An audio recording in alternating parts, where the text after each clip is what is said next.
नमस्कार, आदाब। आइए बात करते हैं मुंबई शहर से करीब 295 किलोमीटर की दूरी पर कपड़ा नगरी मालेगांव। हालांकि मालेगांव कपड़ा नगरी के नाम से है वो अलग बात है। मालेगांव मीनारों, मदरसों, तालीमी मैदानों में बड़ी बड़ी इमारतों का भी शहर है।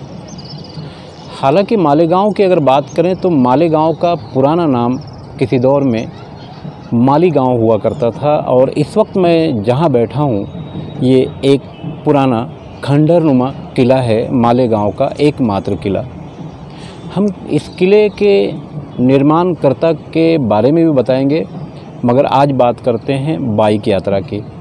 भिवंडी शहर से दिल्ली तक की बाइक यात्रा की शुरुआत हुई है, उसमें मैं शामिल हूं और इस वक्त मालेगांव में हूं और आगे धुलिया, बुरहानपुर, इंदौर, ग्वालियर, आगरा होकर दिल्ली भी जाना है।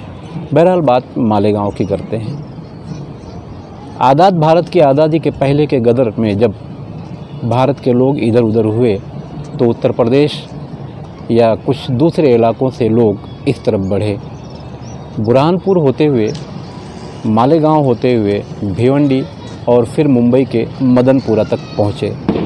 और ये ज़्यादातर लोग पारचा बानी यानी लूम के ताल्लुक़ से या हैंडलूम के ताल्लुक़ से जुड़े हुए लोग थे।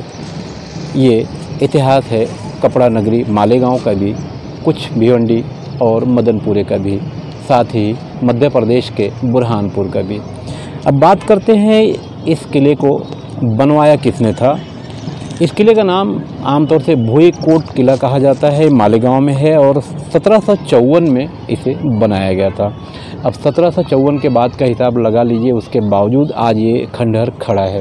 हालांकि हमारे देश में अब जो नए निर्माण होते हैं, नई इमारतें बनती हैं, वो बनते बनते गिर जाती हैं, मगर ये कई सौ सालों के बाद आज भी खंडहर की सूरत में मौजूद है।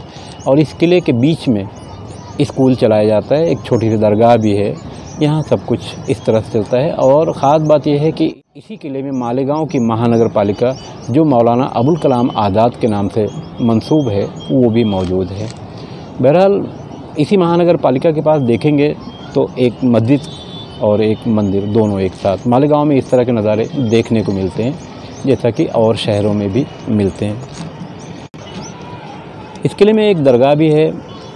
दरगाह का जो नाम है दरगाह हज़रत सैयद चांद शाह वली, और इसकी देखभाल जो करते हैं शेख भिकन शेख मूसा। ये शहर मौसम नदी और गिरना नदी के एतराफ़ में मौजूद है। और किले की जैसे कि आम तौर से बातें होती है, आप सभी लोगों को पता है, हमारे दर्शकों को भी पता है कि जो किला होता है, किले के किनारे किनारे खाइयाँ खुदवाई जाती थी उस दौर में। या तो नदी पहले से होती थी, वहाँ किला बनाया जाता था, या बने हुए किले पर उस दौर के जो राजा महाराजा थे कब्ज़ा करते थे।